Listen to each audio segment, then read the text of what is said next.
Hello viewers, आज के video में हम देखेंगे अपठित गद्यांश वेरी इम्पोर्टेंट है और एग्जाम में आते ही हैं।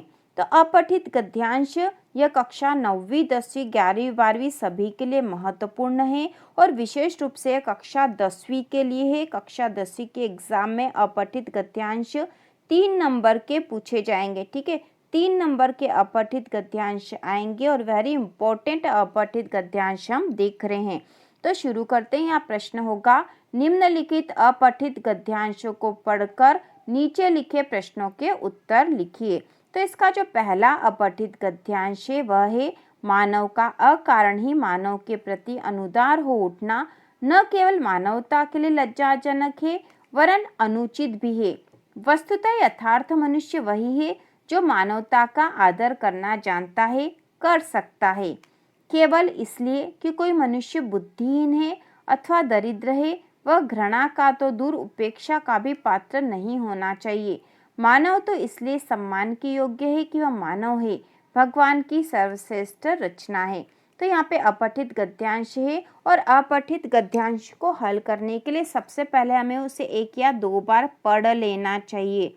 ठीक है, हम यदि अपठित गद्यांश को पढ़ लेंगे 1 या 2 बार तो हमें वो अच्छे से समझ में आ जाएगा और फिर हम नीचे प्रश्नों के उत्तर दे देंगे। तो आप प्रश्न देख लेते हैं। प्रश्न जो पहला है, उपयुक्त गद्यांश का शीर्षक लिखिए। तो यहाँ शीर्षक हम कैसे लिखेंगे? तो शीर्षक यहाँ पे इस गद्यांश में ही होता है। तो शीर्षक ढूंढने के लिए एक बार हम फिर से इस गद्यांश को पढ़ेंगे। मानव का अकारण ही मानव के प्रति अनुदार हो उठना न केवल मानवता के लिए लज्जाजनक है वरन अनुचित भी है। वस्तुतः यथार्थ मनुष्य वही है जो मानवता का आदर करना जानता है, कर सकता है। केवल इसलिए कि कोई मनुष्य बुद्धिहीन है अथवा दरिद्र, घृणा का तो दूर उपेक्षा का भी पात्र नहीं होना चाहिए। मानव तो इसलिए सम्मान के योग्य है कि वह मानव है, भगवान की सर्वश्रेष्ठ रचना। ठीक है, तो यहाँ पे इस गद्यांश का जो उपयुक्त गद्यांश का शीर्षक लिखे तो इस गद्यांश का शीर्षक हो जाएगा यथार्थ मनुष्य। ठीक है, यथार्थ मनुष्य क्या होता है? तो यहाँ पर हम लिख देंगे यथार्थ मनुष्य। ठीक है, तो ये इसका शीर्षक हो गया। अब दूसरा प्रश्न, यथार्थ मनुष्य किसे कहते हैं?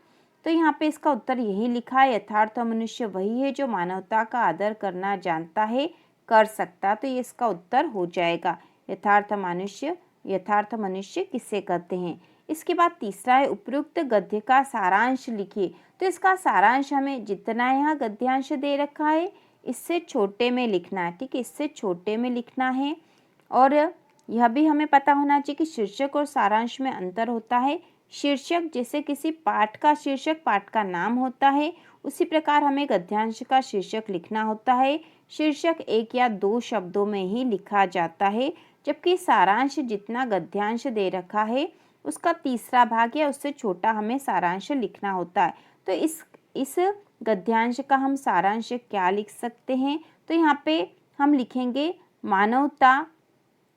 मानव में मानवता होनी चाहिए और यथार्थ मनुष्य वही है जो मानवता का आदर करता है और मनुष्य को बुद्धिहीन समझकर उसके साथ घृणा या तिरस्कार नहीं करना चाहिए। मानव तो सम्मान के योग्य है क्योंकि भगवान की सर्वश्रेष्ठ कृति है। तो इस प्रकार हम इस गद्यांश का सारांश लिख लेंगे। इसके बाद जो अगला गद्यांश है वह है, आप हमेशा अच्छी जिंदगी जीते आ रहे हैं। आप हमेशा बढ़िया कपड़े, बढ़िया जूते, बढ़िया घड़ी, बढ़िया मोबाइल जैसे दिखावों पर बहुत खर्च करते हैं। आप अपने शरीर पर कितना खर्च करते हैं इसका मूल्यांकन जरूरी है। यह शरीर अनमोल है। अगर शरीर स्वस्थ नहीं होगा तो आप ये सारे सामान किस पर टांगेंगे? अतः स्वयं का स्वस्थ रहना सबसे जरूरी है एवं स्वस्थ रहने में हमारे खान पान का सबसे बड़ा योगदान है। तो यहाँ पर हमने इस गद्यांश को पढ़ लिया है। अब हम इसके प्रश्नों को पढ़ेंगे और गद्यांश को जब आप हल करो तो इसको 1 या 2 बार अच्छे से पढ़ लो ताकि आप प्रश्नों के उत्तर आसानी से लिख सको। अब यहाँ जो पहला प्रश्न है, उपयुक्त गद्यांश का उचित शीर्षक लिखिए। तो शीर्षक गद्यांश में ही होता है। गद्यांश किस विषय पर लिखा हुआ है वही उस गद्यांश का शीर्षक होता है। तो यहाँ पर जो गद्यांश दे रखा है वो शरीर पे दे रखा है, तो हम लिखेंगे शरीर या फिर इसको हम लिखेंगे अनमोल शरीर। अनमोल शरीर या फिर केवल शरीर भी इस गद्यांश का शीर्षक हो सकता है, क्योंकि शरीर के बारे में लिखा है यहाँ पर। इसके बाद अगला है अनमोल क्या है, तो यहाँ पर लिखेंगे यह शरीर अनमोल है। ठीक है, यह शरीर अनमोल है। इसके बाद अगला है शुद्ध असली शब्दों के विलोम शब्द लिखिए। ठीक है, तो शुद्ध और असली के विलोम शब्द लिखने, तो शुद्ध का, ठीक है, शुद्ध का विलोम हो जाएगा अशुद्ध, अशुद्ध। उसी प्रकार असली जो शब्द है, असली का विलोम हो जाएगा नकली। तो ये बहुत ही आसान थे विलोम शब्द भी।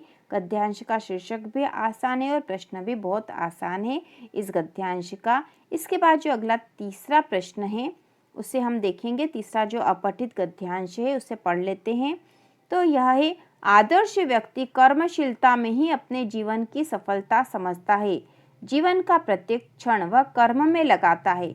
विश्राम और विनोद के लिए उसके पास निश्चित समय रहता है। शेष समय जनसेवा में व्यतीत होता है।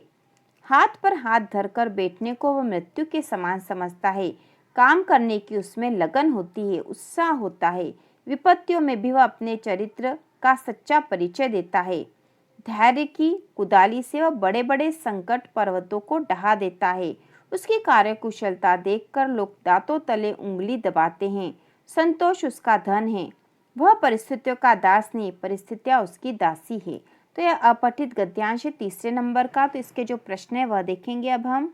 तो यहाँ पहला प्रश्न है उपयुक्त गद्यांश का उचित शीर्षक लिखिए। उसके बाद दूसरा प्रश्न है उपयुक्त गद्यांश में वर्णित व्यक्ति के गुणों का वर्णन अपने शब्दों में कीजिए। तो यहाँ आप अपने शब्दों में लिख सकते हो और फिर ये उपयुक्त गद्यांश का सारांश लिखिए। तो सबसे पहले हम उपयुक्त गद्यांश का उचित शीर्षक बताएंगे। तो इस गद्यांश का शीर्षक क्या हो सकता है, तो यहाँ पे आएगा शीर्षक कर्मशीलता। ठीक है, शीर्षक होगा इसका कर्मशीलता। इसके बाद हमें यहाँ पर बताना है उपयुक्त गद्यांश में वर्णित व्यक्ति के गुणों का वर्णन। तो गुणों का वर्णन करेंगे हम। तो यहाँ पे कैसे व्यक्ति की बात की गई थी, तो कर्मशील व्यक्ति की बात की गई थी और उसके गुण क्या था, वह जीवन का, ठीक है, पहला गुण जीवन का प्रत्येक क्षण वह कर्म में लगाता है। दूसरा है विश्राम और विनोद के लिए उसके पास निश्चित समय रहता है। तीसरा है वह शेष समय वह जनसेवा में लगाता है। फिर चौथा यहाँ पे गुण हो जाएगा हाथ पर हाथ धरकर बैठने को मृत्यु के समान समझता है।